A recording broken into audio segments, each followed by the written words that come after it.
Measuring 101 for a custom outfit. So let's start up by setting a couple of ground rules. Be in a natural pose, a relaxed position, no bulky sweaters or jackets, no heels, and most importantly, don't try and do this yourself, get someone else to do it for you.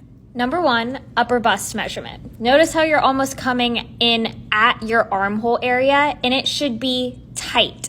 Number 2, chest bust is really just the middle of your boobs. Lower chest, aka under bust, is really just right under your boobs and where your bra would end. I did not listen to my own ground rules and was moving around a lot, so don't be me. But as a recap, that's upper chest, chest, and then we have lower chest. Number 4, for waist, it's where you wear your pants or your lenga, and you want to hold this tight unless you want your pants to fall off. Number 5 is hip. It's really right over the middle of your butt and all the way around. Notice how with all these measurements, the measuring tape is not twisted and is leveled all the way around. Number 6, dart point, is from the highest point of your shoulder to where your nipple is. And this is exactly what I mean when I say highest point of shoulder. Number 7 is shoulder, which is measured from armhole to armhole. Now, number 8 is back cross, which is just a little below that, and it's also measured from armhole to armhole, but just a couple inches down from that shoulder measurement.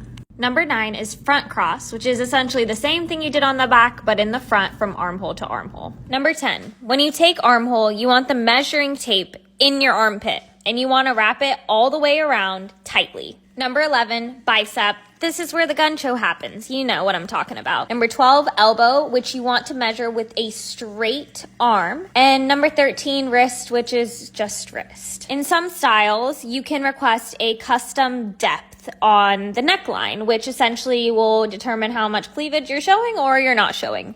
So number 14 is front neck depth, which you would put the measuring tape at the highest point of your shoulder again, and then down in a V. And this represents how deep of a V-neck you would have. Number 15, back neck depth, is the same thing, once again from the highest point of your shoulder, and it determines how much back you want to show. Number 16, length. So for a full length gown, you want to go from the highest point of your shoulder all the way to the bottom from the side without heels, and then you add your heel height. For your lenga length, you want to go from where you would wear your lenga all the way to the bottom, and again, do it on the side. And there you have it, full body measurements.